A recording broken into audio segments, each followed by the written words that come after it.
Today I'm going to talk about lasers in orthodontics and innovative tool. So why I've chosen this topic, especially during this time, is obviously it is very close to my heart, and I use lot of laser in my practice. Other than that, nowadays during the period of pandemic, we have been always talking about aerosol-free dentistry. And in my practice itself, like I have not switched on my compressor. I am yet to fill my water line. I'm back to my old days of chip blowers and micromotors. And so during these times, a diode laser is a very good tool to have because diode laser doesn't generate any amount of aerosol. Plus, as we'll be studying later and seeing later, that the field in which we are working with a laser gives a total sterilized area to work with. So it's an added advantage. Another reason why I've chosen this topic is that out of my practice for last 23 years, it took me more than 18 years to buy a laser. Maybe the cost was one of the factors, but more than the cost, it was that apprehension, the fear, the anxiety of buying and working with a laser. I always thought it was very difficult to work with a laser, and hence it was always very afraid of doing and with the laser thing. So in this presentation, I'm going to tell you that working with a laser is seriously not a difficult job to do, and with some amount of practice, and we can really master the thing of lasers and go ahead. So nowadays I am working as a full-time practitioner at the Perfect Smile Dental Clinic, and being a dentist or an orthodontist, we always want to give beautiful smiles, or a cosmetic dentist. So when we have to talk about smiles, we have to talk about macro aesthetics, mini aesthetics, and micro aesthetics. Most of the major components of macro aesthetics are taken care by good orthodontic work, good cosmetic work, and your experience, your working will improve all this. And some amount of mini aesthetics, like including like improving your buccal corridor spaces, and some amount of gingival display can be taken care of with good orthodontic work. And when it comes to microaesthetics, and it is we have to talk about embrasures, we have to talk about clinical crown lengths, we have to talk about the ratio between the length and width, and gingival heights. So here comes, you have to add some adjunct into your practice, which will improve the further results. Like this case, she came with a gummy smile, irregularities, and we did a good orthodontic treatment, and we were able to give her a reasonably good result. We did. Hello, is my voice cracking? Hello.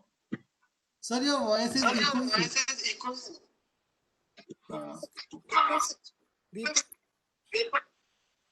My voice is equal.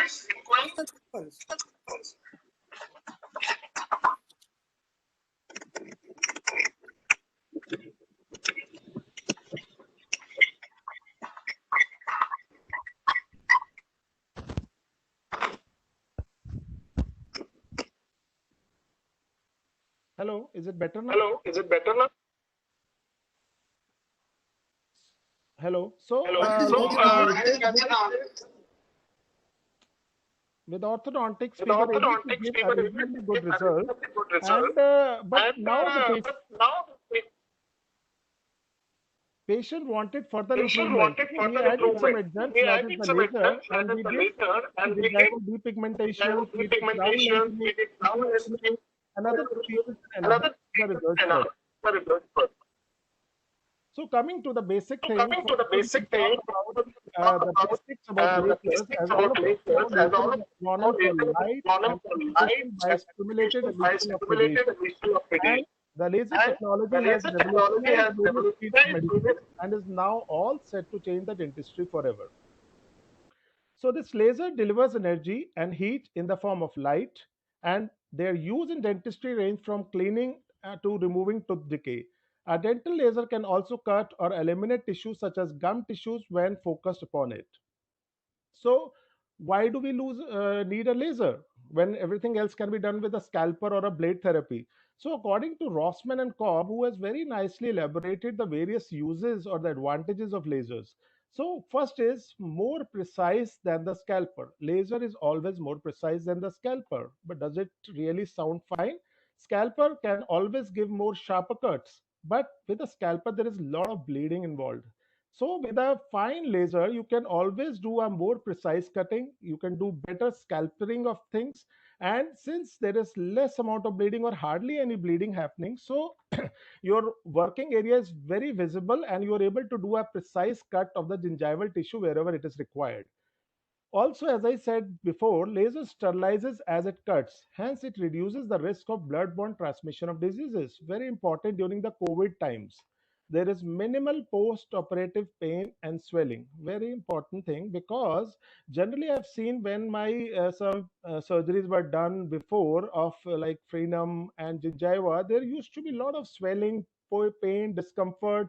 Parents were very apprehensive post-operatively, but with lasers I've seen both these things have gone totally nearly. There is less post-operative infection. You hardly need to give any medications for them because everything is done in a sterilized area. There is less wound contraction, and when there is less wound contraction, there are no scar formations. There is less damage occurring to the adjacent tissues. There is no need for suturing because the laser welds the edges of the tissues together as we cut the tissue with a laser. And with all these advantages, obviously the patient acceptance is great. So now I can advise my patients, especially young children, about those procedures which I was very afraid of doing them because I remember the post-operative swelling, discomfort, and then the patient used to be called for suture cutting for the procedures like frenectomies. So here we can take care of all this. There is less post-operative medications. The only medication you require after a laser cut is a capsule of Evion, which you ask the patient to apply for 2 to 3 times in a day for next 2 to 3 days. You hardly need to even give an analgesic, or even any antibiotics are not required. And one big advantage is with the immunely compromised and systemic patients. Nowadays, in our adult practice of orthodontics, we have realized that so many patients are coming with systemic disorders, with heart disorders, and they are people with on a lot of blood thinners. So in such patients, if you have to do some cuts or gingival contouring, you have to stop the medications. But with laser thing, we don't need to do all that. And since the bleeding is not happening, so once we know that lasers are good, we have to know a basic classification of laser. They can be grossly classified into 4 categories: 1, 2, and 3, and 4. The class 1 lasers are the lasers which you have been seeing and using since a long time. They are the compact discs, the DVDs, the photocopier machines. The class 2 lasers also have, we have used so many, the laser pointers we use in our presentations, the laser shows which we very often come across. And the class 3 lasers are the lasers in which we do procedures like caries detection. We do procedures like speedo orthodontics, that is giving low intensity laser stimulations. And the lasers which I'm going to talk about today is the class 4 lasers. They include the diode lasers, which is my main topic of interest. Then there are hard tissue lasers. So here we see that for class 1, 2, and 3, we don't need to do much precautions regarding our safety hazards. But for class 4 lasers, we have to be very careful when we are using such lasers. So, like for any topic, we have to get an idea of historical perspective of lasers. So, it was Albert Einstein in 1917 who gave the concept for the first time of amplified stimulated emission, in which he amplified the some rays or emissions and made them into a straight line which could focus like a laser. So, it was Towns in 1954 who gave the concept of lasing medium. Then it was Gordon Gould who gave the term laser for the first time. It's always remembered for that. Then Theodore Mammam gave the concept of first light laser, and the person who gave the diode lasers was Robert Hall. Then the concept of low intensity laser stimulations were given by Andrew Mestre way back in 1962. And David Penn gave the first hard tissue laser, that is the erbium fiber laser. While in 1988, a big contribution was done by Pagdiwala and Hipst, who gave the true hard tissue lasers, that is erbium YAG lasers. So during my presentation, I might be speaking a lot of technical and difficult names, so nothing to get so afraid of. And because listening to all these words, I was so afraid to do lasers. That's why it took me so many years. So nothing actually to worry about them. So if you want to find the secrets of universe, you have to always think in terms of energy, frequency, and vibration. Very rightly said by Nikola Tesla way back, as we all know him for his great contribution for AC current, which he did. So when we talk about lasers, we have to talk about light because laser is also a type of light. It's a form of electromagnetic energy that behaves both as a form of wave and a particle. So how is this laser different from an ordinary light?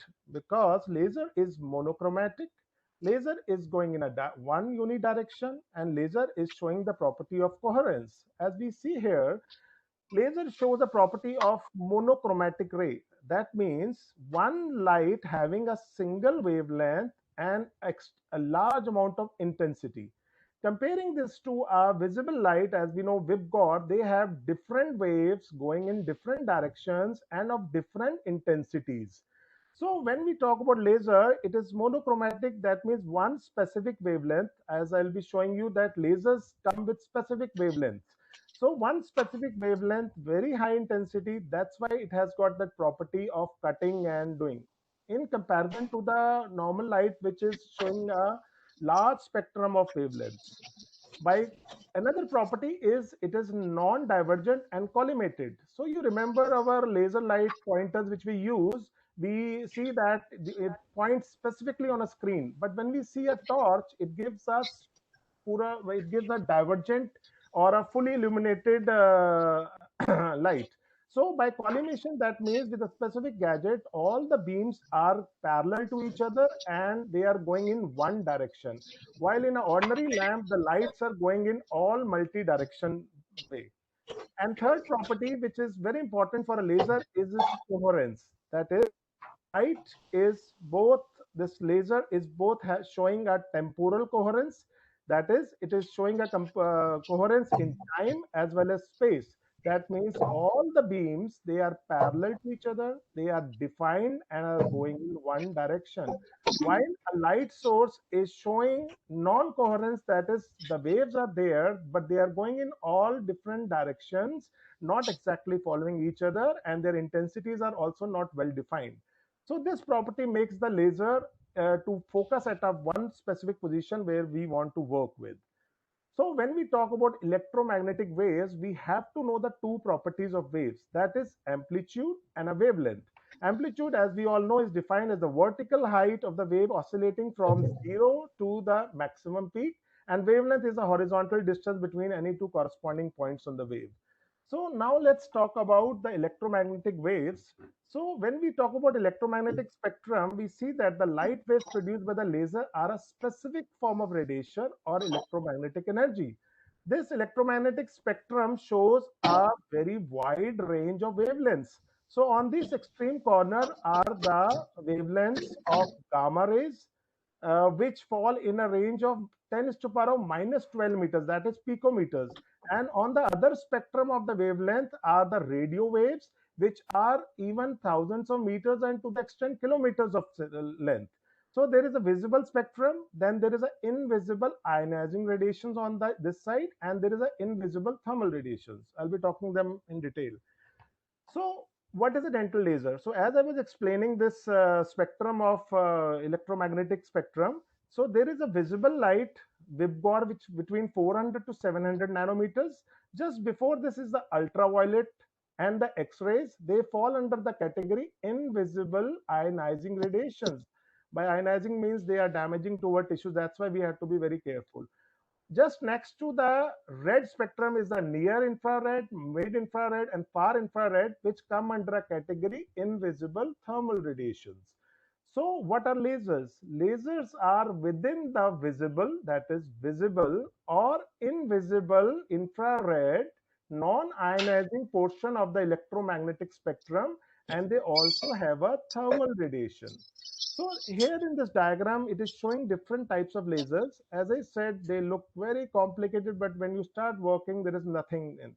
Like this laser which we are going to talk main today is this laser, which is a diode laser. It is having a wavelength of 810 nanometer. This is indium gallium arsenide laser, that is the BioLase.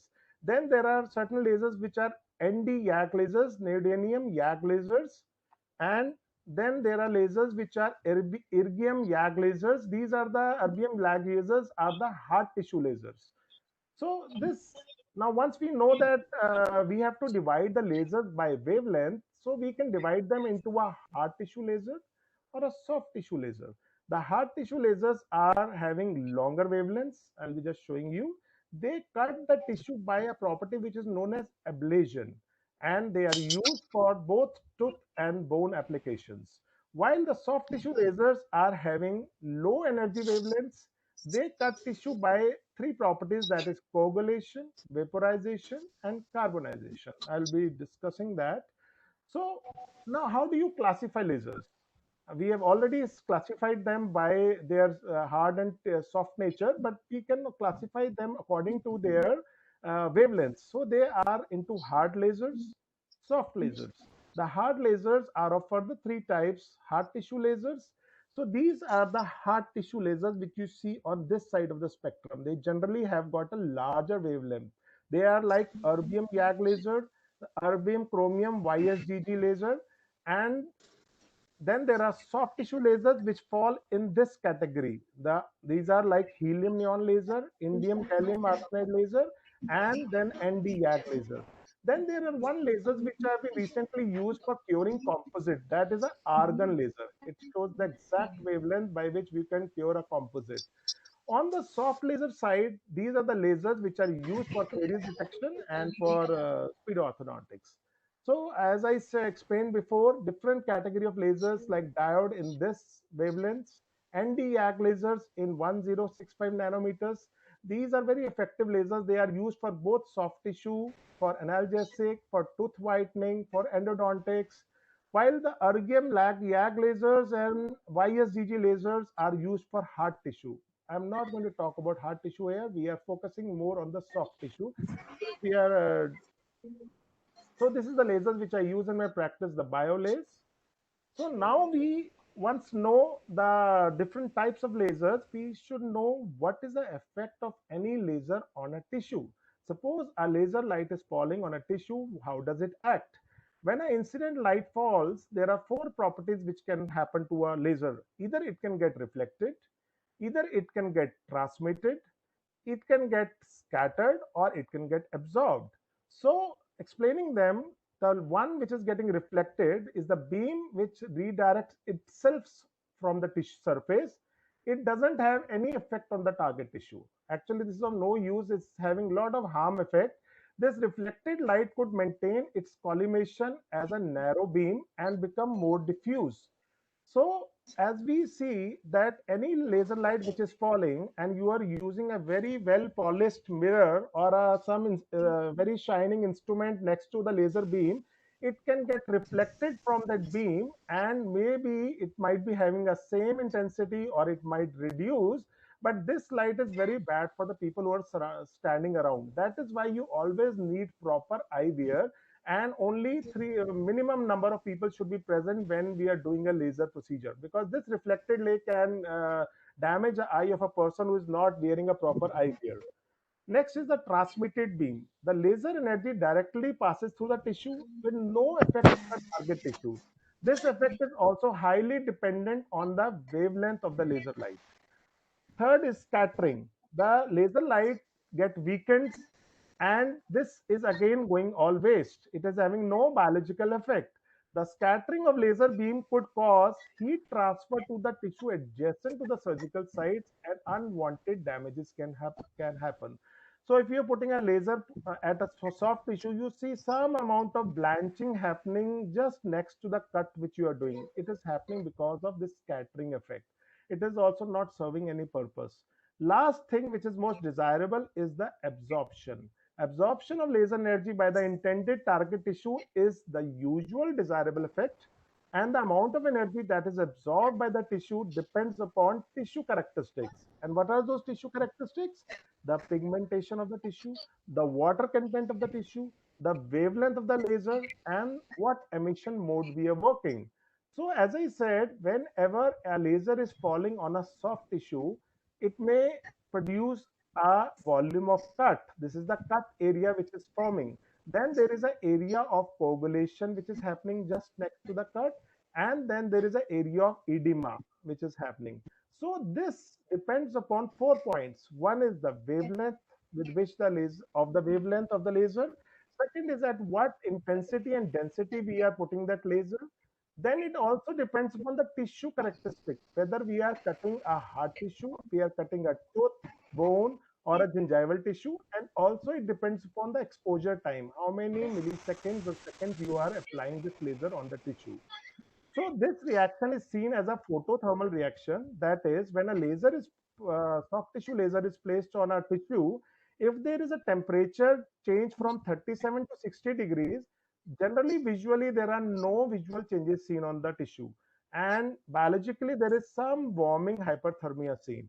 But when this temperature is increased to 65 degrees, there is blanching of tissue happening, and uh,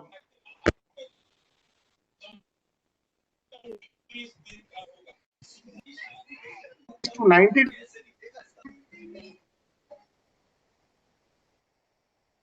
denaturation of the protein happening there. But when this temperature increases to 100 degrees, there is puckering of tissues and as seen biologically as drying of area happening.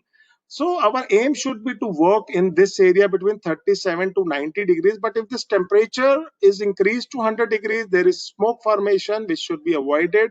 This causes vaporization of the tissue. And if this temperature is increased further, there is blackening of tissues happening, which should be avoided. So this diagram tells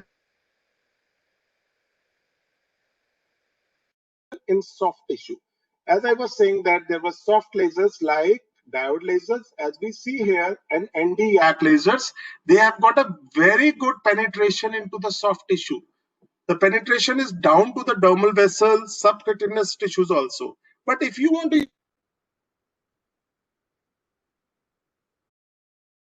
not very good for soft tissues. It might be very good for hard tissues when you have.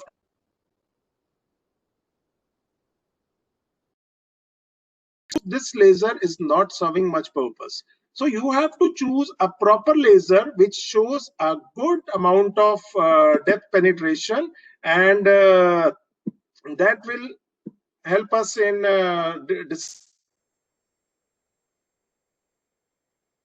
now we know that laser is better than blade or a scalper. So how is it that?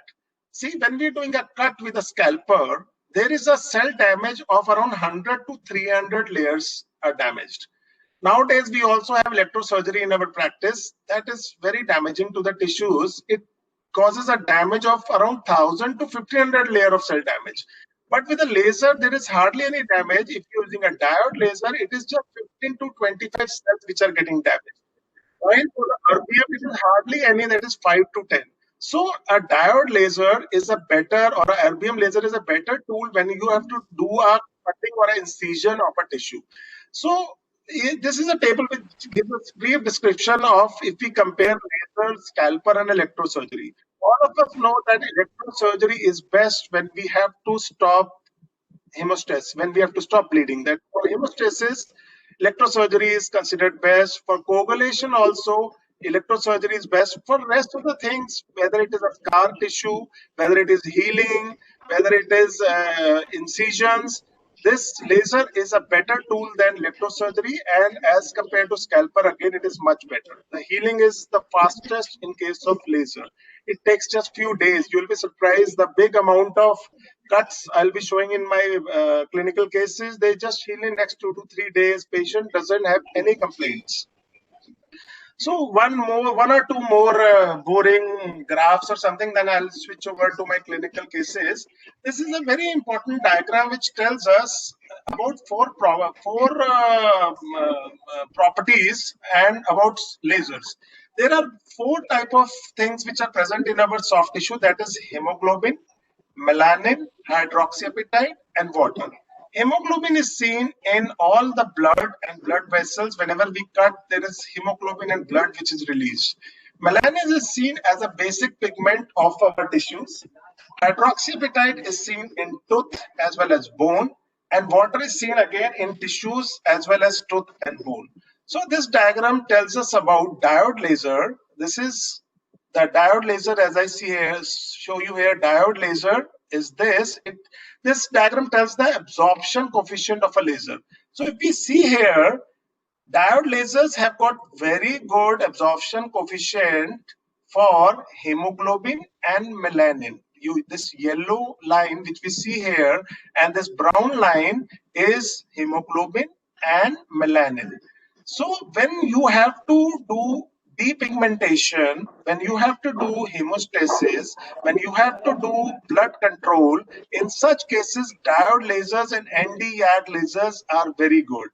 But on the other hand, if you want to use a erbium, these are the hard tissue lasers. If you want to use a hard tissue laser to do depigmentation, see, melanin is nowhere seen here.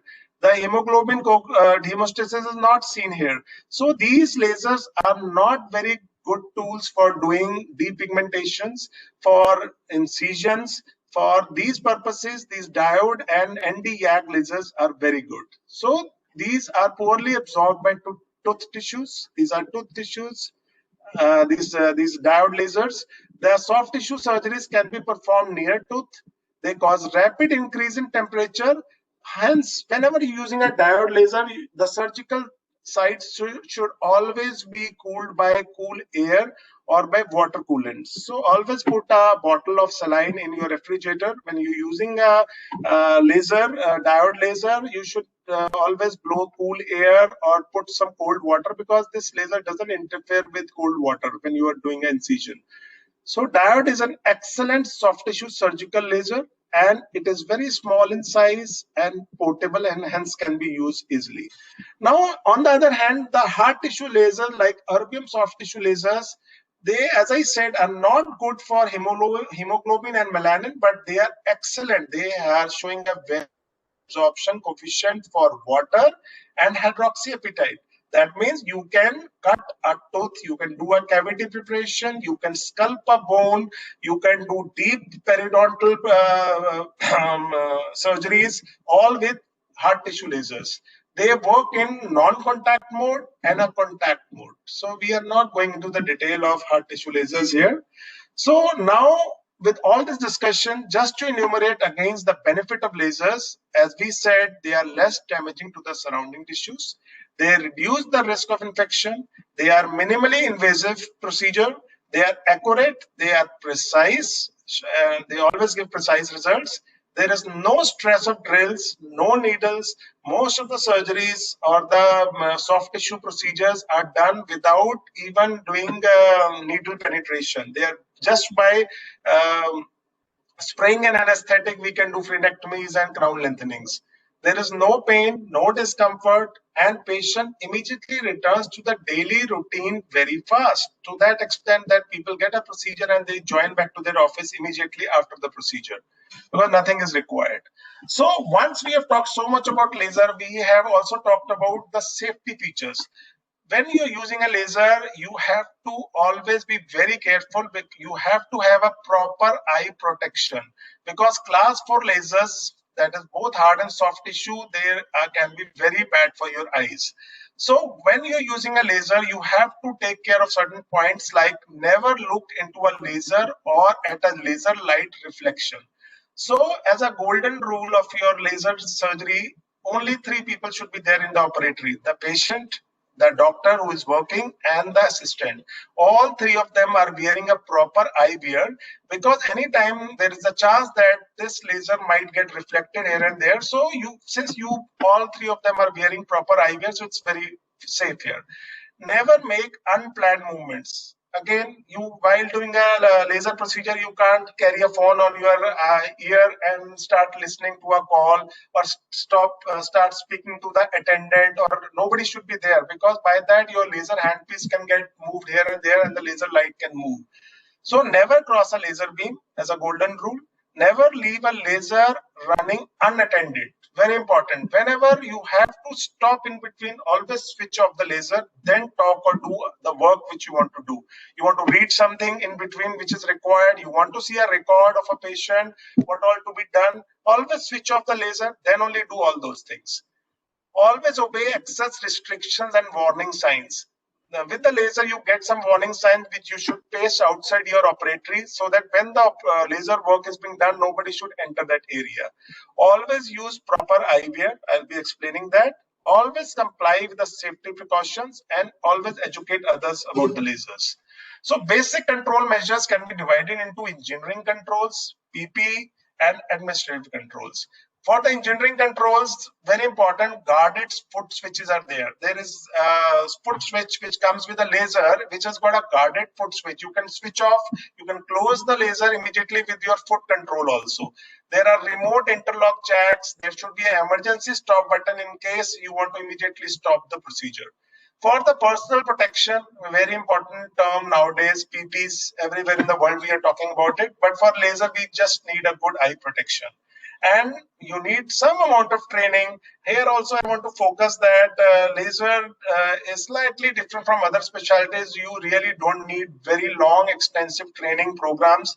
With few lectures and maybe 1 or 2 training modules, you can start your work and gradually master your things. So as I was explaining that you have to have a proper IVR. So there is we know that infrared and ultraviolet rays, they generally fall front of the eye. But the visible and near infrared rays in which most of our lasers fall, they cross and can cause retina damage.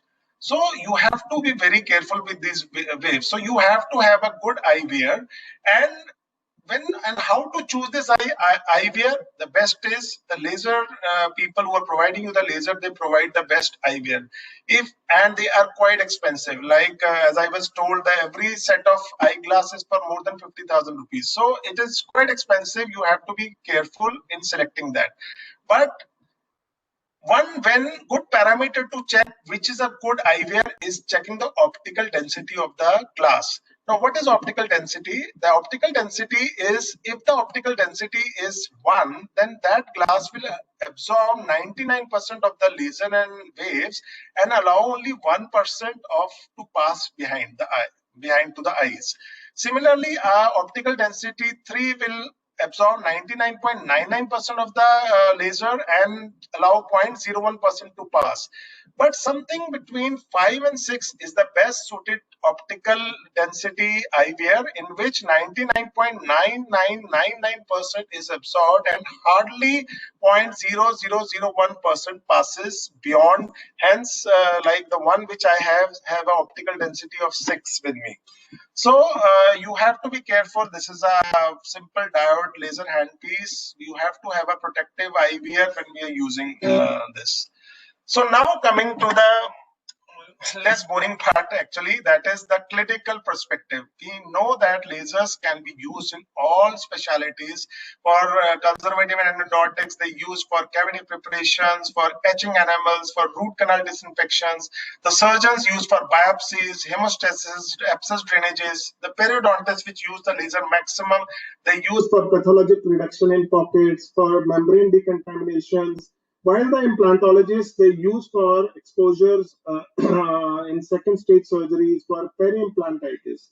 So as an orthodontist, obviously they have a general dental usage, but as an orthodontist, we can use lasers for detection of dental caries, which is generalized. They can be used nowadays for etching as well as for bonding. Lasers are also used for debonding. We know that we've studied long about for ceramic braces, we use it. Then it is used for frenectomy purpose. It's used for gingival crown lengthening and shaping. They can be used for gingival depigmentation. Then they are used for gingivectomies, exposure of impacted teeth, and for pre-prosthetic orthodontics. And they are also used for speedo-orthodontics and analgesic effects of low-intensity laser stimulations. I'm not going to talk about this. This I'll be talking recently in World Dental Conference, which is to be there in October. And I'll be speaking more detail about speedo-orthodontics and low-intensity laser stimulations there. So now let's talk about how as a dentist or orthodontist we can use lasers? As we said, it can be used nowadays for dental caries detection. There are two ways to do it. One is our method, which is known as by appliance, which is known as a Diagnodent, which is based on infrared laser fluoroscopy. Diagnodent is an instrument which is designed to facilitate the detection of dental caries. It is used for occlusal and smooth surface caries detection. While the technology of laser-induced fluorescence was given by Kuch in 1992, it illuminates carious and non-carious tissues with argon laser in a dark field photography. So what you get is, when on illumination, carious lesions show a dark, fiery orange-red color. So you can detect that with the argon laser. But the Diagnodent shows a reading. If this reading is less than 20, you can do some preventive measures like pit and fissure sealants. And if it is more, you have to go for active caries removal. So I am not going into detail of all that. Obviously, the best way to do etching is our orthophosphoric acid. No second thoughts about it. But if you have some lasers with you, you can use them. The erbium YAG lasers can be successfully used to alternate of conventional acid etching technique.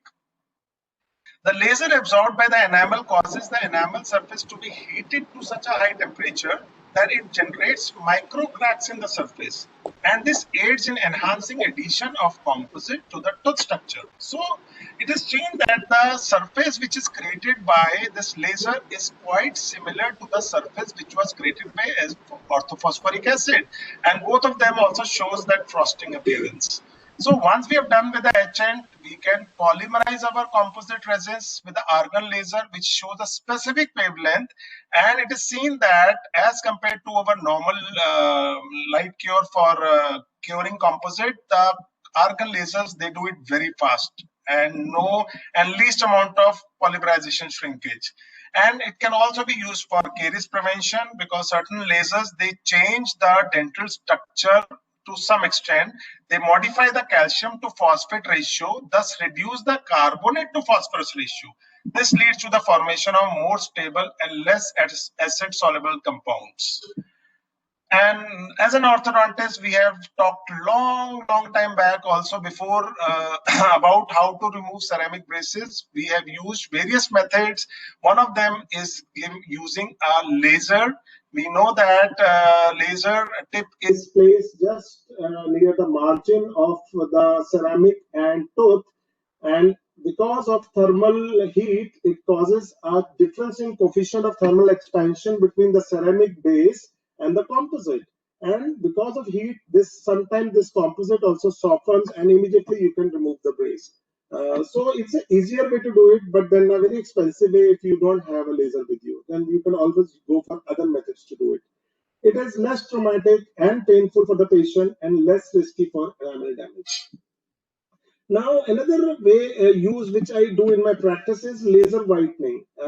Generally, for other patients also, and for a lot of ortho patients, they ask for laser whitening. Laser whitening is a important tool because in this you protect the gums properly with a gum dammer, and doesn't allow the chemicals to percolate to the tissues. So there are less chances of post-operative, post-whitening sensitivities, and there are immediate effects. So we were able to give a reasonably fine result with this, but you can give a whiter smile with a laser whitening, and patients often feel more happy when they get more white teeth. Even after braces removal, they look more happy. So there are certain cases here. I'm just showing a good amount of improvements in whitening we can do for orthodontic and for general dental purpose also with laser whitening. Now coming to the more technical parts, that is the minor surgical procedures which I do with the laser. First and the foremost as an orthodontist is the frenectomy. There is always the presence of aberrant frenum being one of the etiological factors for midline diastema.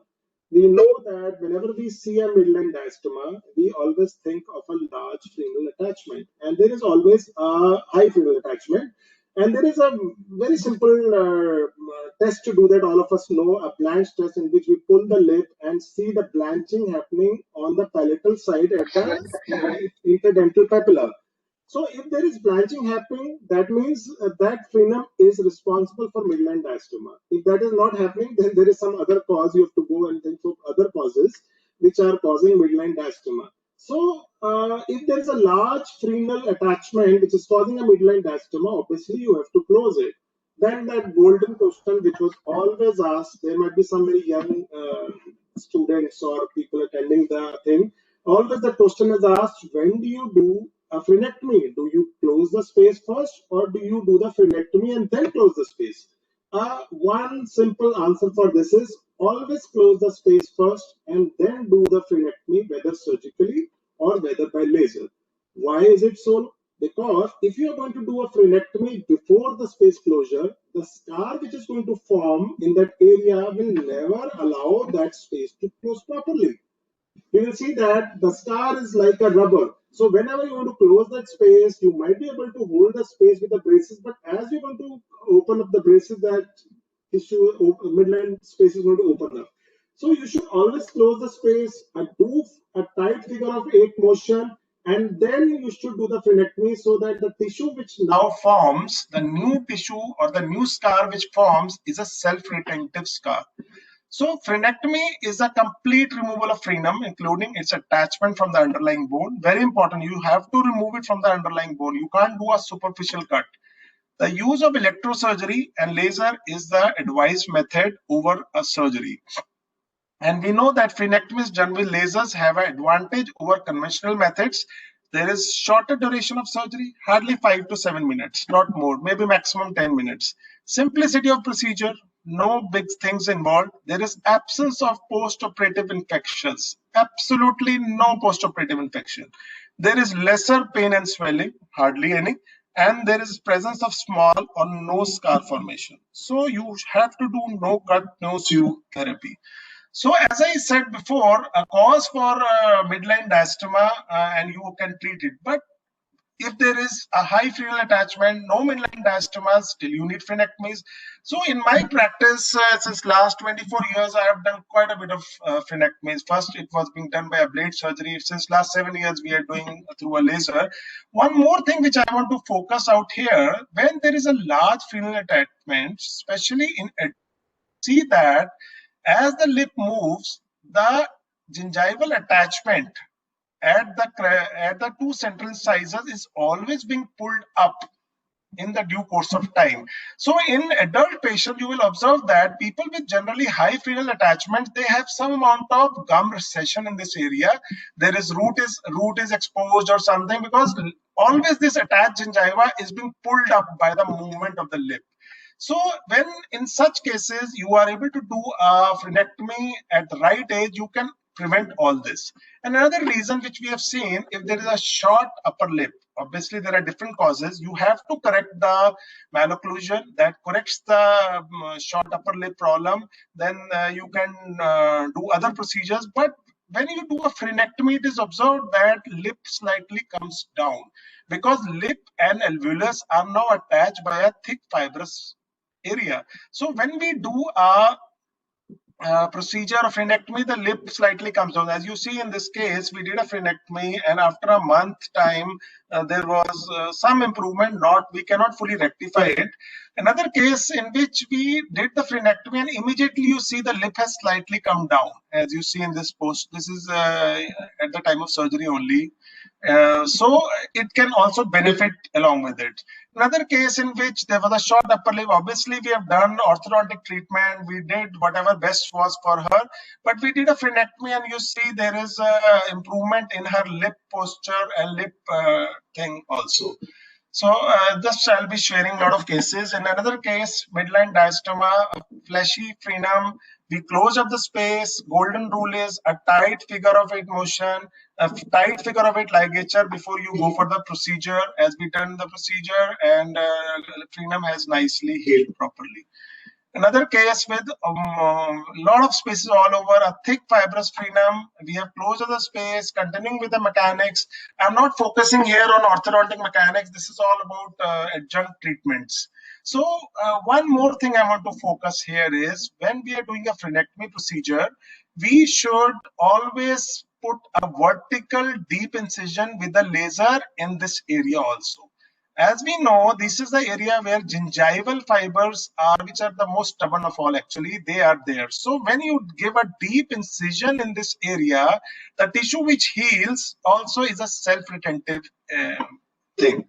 So now you see good improvement in gingival contours. The gingival looks better. The frenum is fine. This is post debonding. Another case in which there was a short upper lip, as you can see, we were not able to fully rectify it, but we did a frenectomy procedure. The contour looks better, and the facial aesthetics look fine. So same patient, we did a frenectomy here, you can see, and and one more thing I want to add here, whenever you are planning for a frenectomy at the end of the treatment, you should do it at least 2 to 3 months before debonding. If we do it immediately before debonding, there is a chance they might open up. So you should leave this figure of 8 tight properly for at least 2 months, if preferably 3 months, and then you should go for debonding procedure. This is the case in which I did a fault. While doing the frenectomy, I didn't do a proper figure of 8 motion here, you see. And what happened after debonding, the space has opened up. So this is a golden rule. Whether we are doing a surgical frenectomy or a laser, we have to do it. So here I would just like to share a small video which shows us how simple this frenectomy is. It'll take just 2-3 minutes, especially for beginners. It might be of help. So just sharing this.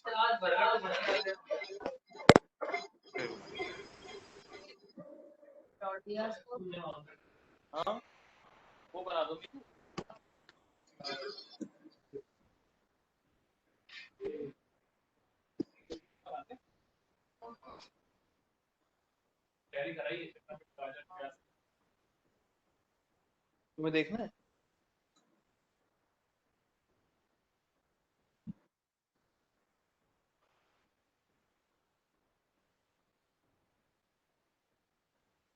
This is BioLace.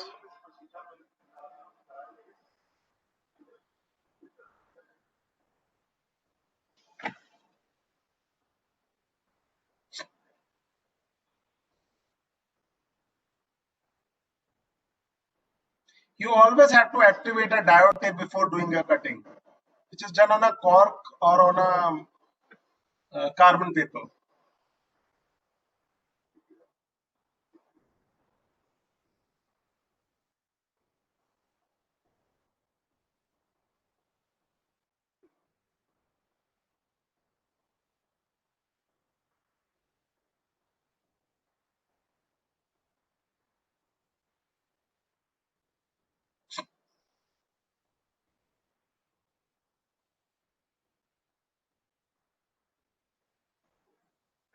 This is what I was telling.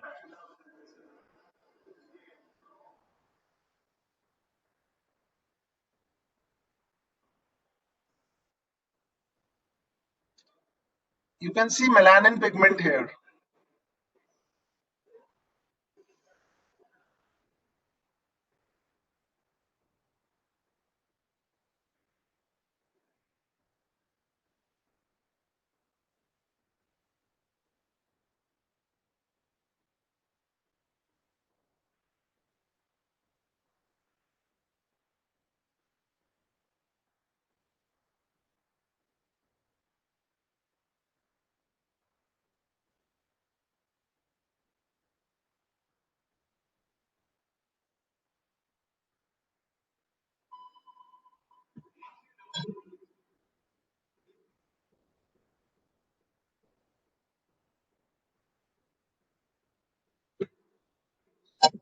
So that was a small video which was explaining how we do it. One thing you have to be very careful, you have to cut down to the root bone level, because those fibrous structures which are near the bone also have to be incised.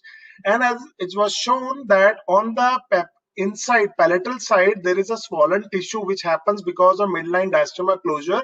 You should also cut that, because that's a big worrying thing for the patient. Patient always feels that foreign body. So you can even do a small gingivectomy in that area. So now I'm going to talk about gingivectomy and crown lengthening. And all of us know that gingivectomy can be used to treat gingival hyperplasia, which further provides improved mechanical plaque control. Whenever there is a swollen gingiva, there is always plaque accumulation problem.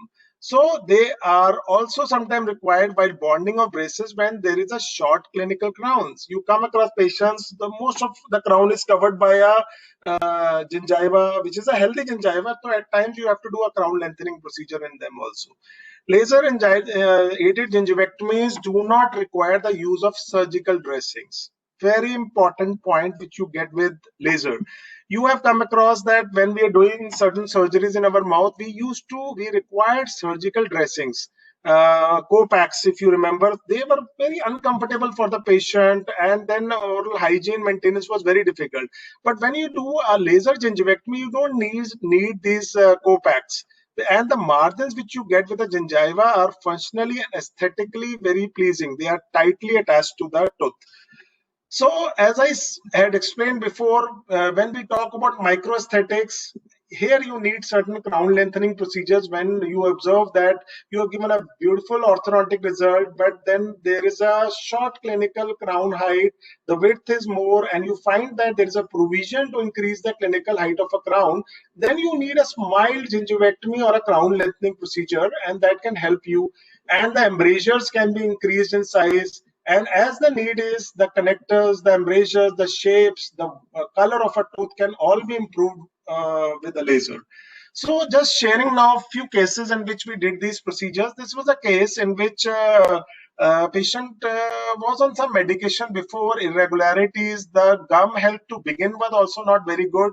We used the Demon system in which then we did the alignments and everything we could do. But during the treatment, we realized that again, because of lack of oral hygiene and she was on a medication, there was a lot of gingival hyperplasia and tooth were nearly covered. The lowers you could hardly see. So, and this was a vicious cycle. Now more of plaque accumulation was happening and further problem, lot of bleeding happening to the patient. So we went for a gingivectomy procedure. And now you can see post healing in just 1 week to 10 days, the gums, the clinical height of the crown look better. So you just can't start doing any procedure. You have to measure the clinical height of a crown. You have to get some periodontal concepts before you do all this. A golden rule is whenever you do this procedure, you should be always left with at least 2 to 3 millimeter of attached gingiva. So every time I'll be just showing you that you do all these procedures, you have to have a very good periodontal probe with you. You have to have the knowledge of attached gingiva, the mucogingival junction, the pseudo pocket which you are seeing. So they are more effective in pseudo pockets actually. So another case in which a very severe case, a lot of vertical height. We planned for orthodontic treatment. She was not ready for a surgical procedure. We then started with micro implants. We did around 6 implants in her case, 4 in upper, 2 in lower. We did an absolute intrusion of her upper jaw, and you can see there is a improvement happening. And one modification which I did, when we do this type of intrusion with a E-chain or a elastic thread, this chain enters into the gingival tissue. So I did a modification. We added tubing in here. We tied it with the thread here. So this prevented this rubber to enter into the gum tissue. So we were able to give some improvement with orthodontics. The process is still going. And now you see that if you compare with the previous figure, we have done quite a bit of intrusion. There was a long gap between the implant and the incisal heights. We have done quite a bit of intrusion. As we see in this OPG, there is good improvement in the intrusion of upper incisors. But what has happened? The gums don't follow the intrusion so nicely. So there is accumulation of gums all around. You see here. And again, it's a vicious cycle. Now more plaque accumulation, everything was happening. So again, after a proper knowledge testing of with the periodontal probe, we did the gingivectomy procedure here. You can see, and this was followed. And within 1 week, you see the improvement from here to here. Good aesthetic improvement. As you see here, treatment is still going on. We have added an adjunct to improve her smile. And from here, to here, we have reached the gum is looking much better, more sharper. So this could not have been possible. It could have been possible with a blade surgery also, but it would have taken a lot of time. But here, patient was happy with the things. Just sharing few more cases. A patient with quite a bit of irregularity, and we did the treatment. We did extractions. We reasonably good result. We have given her a good smile, but patient needed more improvement. So she was not happy with the exposure of her teeth from this side. So when we see visually that the gingival contour of 2.1, 2.2, 2.3 was there was a difference in height of clinical crowns. So we did a simple troughing and a crown lengthening procedure. As you see here, we have removed the gum contour from here, and now the gums on both sides look better, and patient was happy with the result. Another case, the starting point itself, there was a difference in height of gingival contour. As you can see here, canine, lateral, central, all of are at different height level. We did an orthodontic treatment. Patient was happy. We could reach a good stage, but there was a lot of gum exposure in this area. So we did a crown lengthening procedure. He also needed a frenectomy, so we went for a frenectomy procedure. And you see in the laterals and in some portion in the canine we did, and whatever we achieved finally was the patient was quite happy with it. The smile looks much better as compared to this post-retentive now. And gingival contour is also much better. The texture is much better after the procedure. The frenum has nicely healed here, you can see. Other than orthodontics, one photograph I wanted to share, we can do drastic improvements. This patient came, he was not happy with the smile. So what we could have done, we could have changed the crowns, and we could have given a similar crowns only, maybe of better quality. But here, as you see, there was so much of difference in the height of crowns. So we did gingivectomy procedures even properly by seeing the structure and everything, and then we build up the tooth, and now the patient has got a better smile. This could not have been possible just by changing the crowns. So he had a crooked smile which started looking better, and adult patient, now he has got a reasonably better smile. He was happy with the things. This case I want to share because this was one of my best patients who actually said yes for every possible treatment which we could have done in her mouth. So this was a case, she had this gummy smile, a lot of irregularities, cross bites. So see, from here we have reached here. This looks much better. From this smile, we have reached this smile, and her smile has improved quite a bit. So what all procedures we went for, I'll just go with that.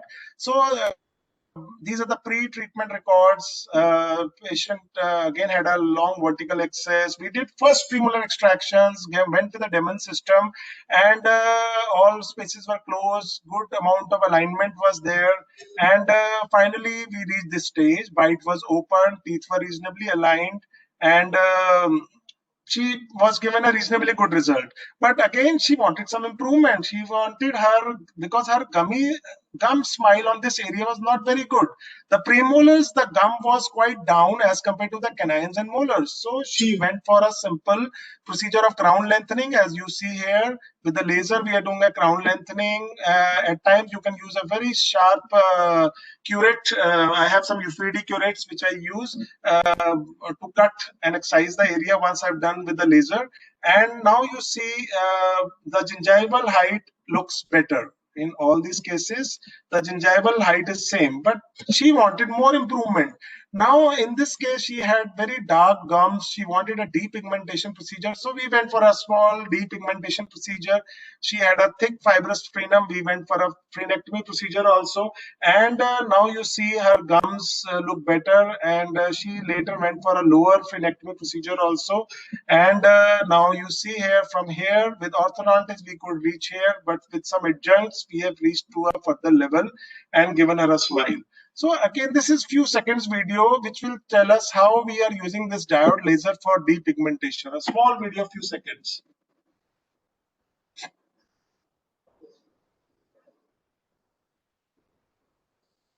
You just have to scrape with the diode laser the epithelium. She has got a high frenum. That was also done as a frenectomy.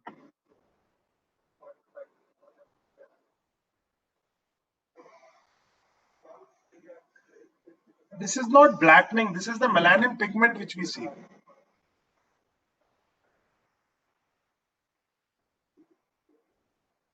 You should use hydrogen peroxide mouthwash for scraping out sorry, bad video.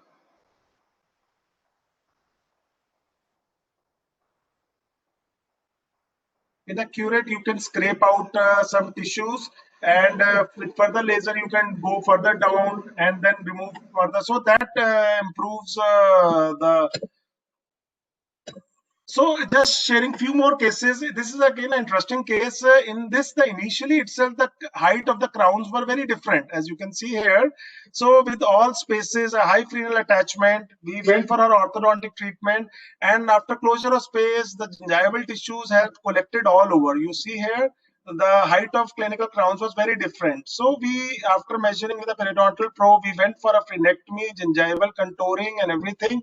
And you see here her smile was before all this procedure, immediately after this procedure, and later healing has happened.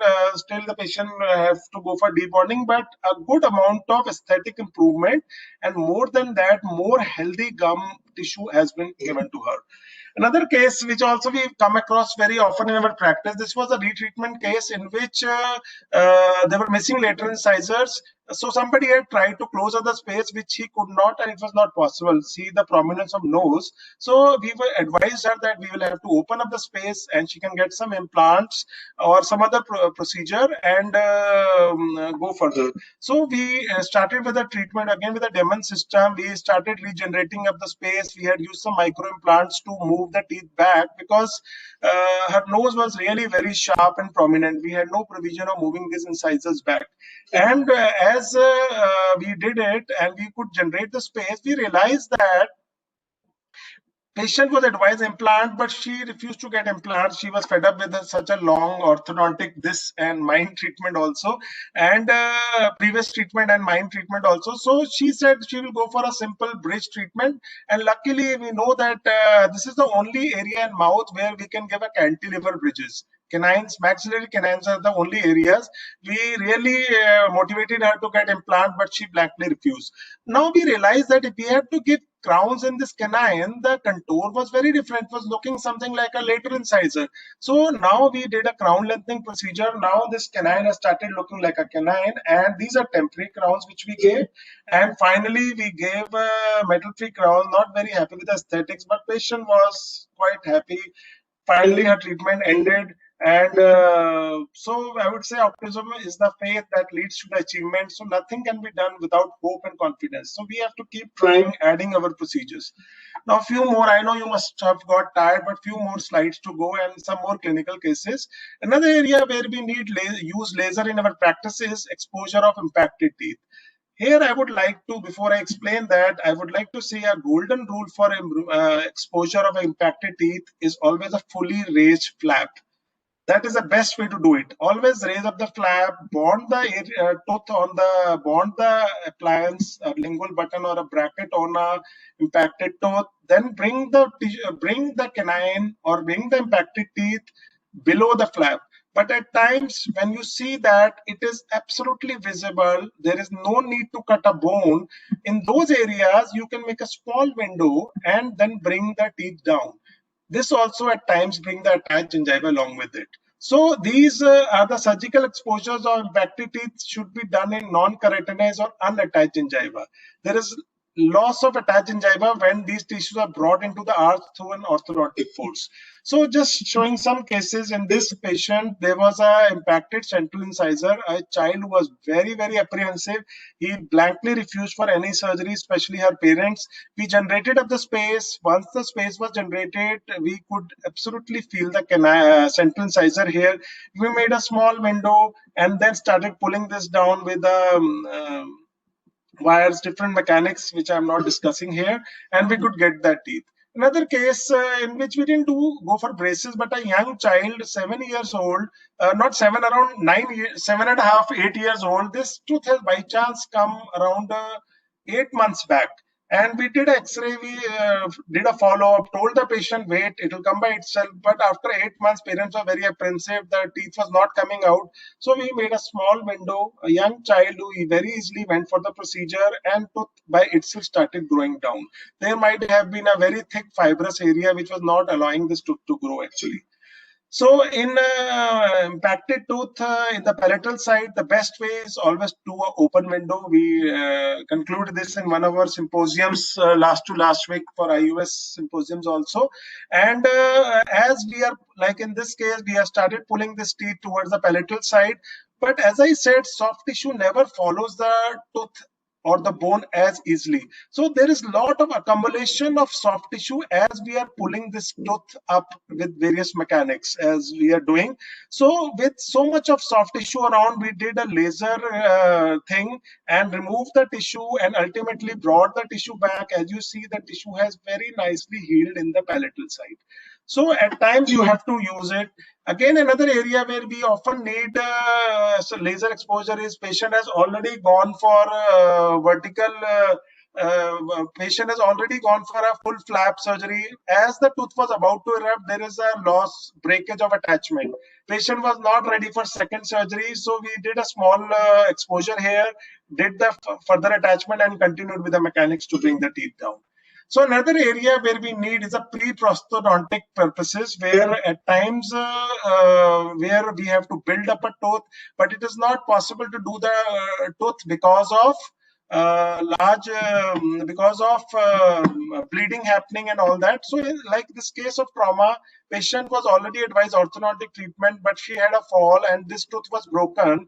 And so we started with her orthodontic treatment, and within few days this central incisor broke from inside. So as you see here, we couldn't do anything for here. So with the laser we cleared up the space. Now you can very nicely see that whole tooth is visible. We did the post and course, and further we build up the tooth, and nicely you can see the tooth being built here. And we continued with our orthodontic treatment, and she was quite happy with the results. A small help with a laser, which could not have been possible, because when the patient comes with a laser on the same sitting, you can proceed with further treatments because of hemostatic effect of lasers. So another case in which a case of trauma, again, only this portion of tooth was visible, and we were able to give a reasonably fine result with her. She was on she was about to get her orthodontic treatment. So she came with a trauma. We could not do anything about this tooth. She wanted something to be done immediately. We did a laser exposure of the tooth, and from palatal side also, and then we build up the tooth with post and course. And one drawback, a mistake which I did was on the patient's request. As you can see, the clinical crown looks very ugly here. So later periodontal flap has to be advised for her, but till that time a gingival colored filling was given to her. And similarly, one more case I would share, again a retreatment case. Patient was given a small cantilever, just a cantilever of 2 to 3 mm, along with the canine when there was a missing lateral incisor. So we did remove that thing. We did again a crown lengthening and gingivectomy. Continued with the procedure of post and core. We built up the tooth. We started closing all the spaces. Her face allowed that, and her premolar was shifted to make into a canine, and her canine was made into a lateral incisor. So this was an adjunct which helped us in going further. Another case of trauma in which his front 2 teeth were missing. So again, the lateral incisor was hardly visible. We did a crown lengthening here, went with the procedure, as you can see here, continued with our mechanics. His lower teeth were touching the upper teeth. We did the micro implants, intrusion. We did low intensity laser stimulations also here. And ultimately, we were able to do a reasonably good amount of intrusion of teeth. We gave riding Pontex, and ultimately patient was given prosthesis. Again, he refused for the implant, and we gave him bridges, not a good quality, but patient was quite happy with the results. So just finishing up, one more application of laser, which is very, very useful as an orthodontist, is when patients have a lot of ulcers in mouth due to, could be patient's morphology or some poking wires or something. Patient is really fed up, nothing is working. Just call the patient, give a small stimulus of laser. Immediately, within minutes, all that pain and discomfort is going to go. So it works actually. Another area when we are doing some movements, obviously some amount of hypersensitivity is bound to develop as the roots are moving into the new position. Sometimes if it goes beyond control, one more thing, a simple stimulation in the cervical area and all that hypersensitivity will go off. So I would finish up with a small saying by, actually not a small, a big great saying by Steve Jobs, who said that you have to go out and expose yourself to the best of what others have done, and then bring some of it back and add it to what you are doing. This is what I have been doing for last 24 years of my practice. I have been doing my work, but I have been going out, listening to people. Always my aim is to get one tip from one lecture, and then I try to incorporate that in my practice and increase my clinical sense. So our aim always is to give beautiful smiles, whether we are an orthodontist, a cosmetic dentist, or a general dentist. Our aim should be, and it is your choice how you do it. Thanks a lot for listening patiently. It was one of very long lectures. Thank you. Thanks a lot. Dr. Deepak? Thank you, Dr. Sarabjit. Am I audible? Yeah. Please, you're audible. Thank you, Dr. Sarabjit, for a very informative presentation, starting right from the basics of laser to its application in dentistry as well as in orthodontics, and excellent case presentations as well as video presentations to emphasize various points of laser application in orthodontics. So before we start questions from the audience, I have some queries regarding this topic. Yeah, please. Since there is a lot of talk in orthodontics. Pardon? In orthodontics, there's a lot of talk about accelerated orthodontics. Yeah. So do all laser have that biostimulatory mode needed for the accelerated orthodontics? No. Actually, as I categorize initially the lasers into 4 types, the type 3 lasers, and at times type 4 lasers, the soft tissue diode lasers with very low intensity can also be used. But generally, as a rule, the type 3 lasers are best for biostimulation. That means but if someone want to buy a soft tissue laser, can he use the same soft tissue laser for biostimulation? Yes, if you remove that laser tip, the handpiece itself can be adjusted to do a biostimulatory effect also. It can be used to give that biostimulatory effect, because along with the laser, you get certain attachments. Like with the BioLase, you get an attachment for whitening. There is an attachment for teeth discomfort. Similarly, the attachment is there for biostimulatory effect also. So it comes as a part if you want to order for that. Dr. Sarabjit, can you switch on your video, please? Switch on. Video. It is switched on already. No, we can't see you.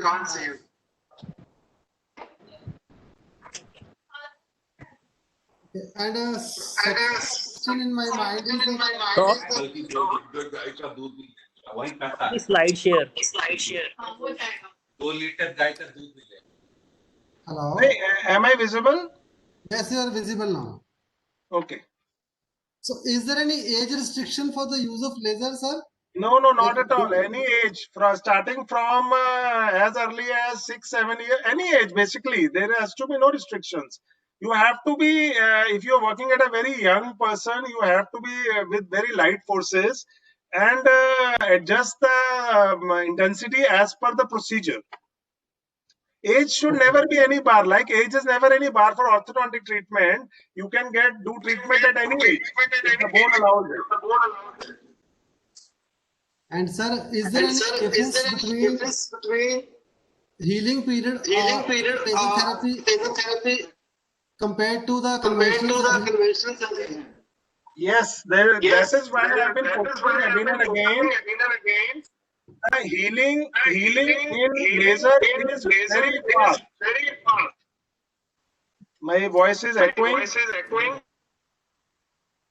Now it will be fine, sir. Is it audible? Yes, sir, it is audible. Okay. See, this is where I want to focus and bring to especially the young people who are listening. See, when you go for a blade surgery, it is traumatic for the child. Traumatic, since we are dealing with orthodontic patients and mostly are young children, it is seriously a traumatic thing for a child, a parent, to convince them for a surgery in which you have to again come for a suture removal thing.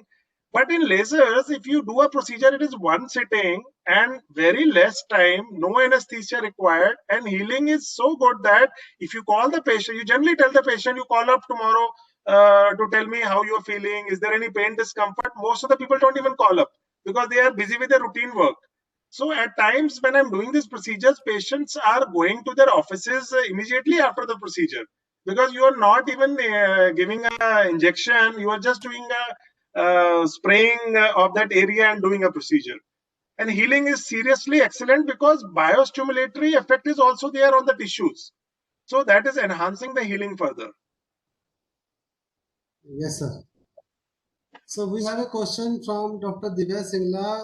She want to ask, what is the name of the medicine which you told which need to be given after laser treatment? There is no medicine to be given. There is a local application.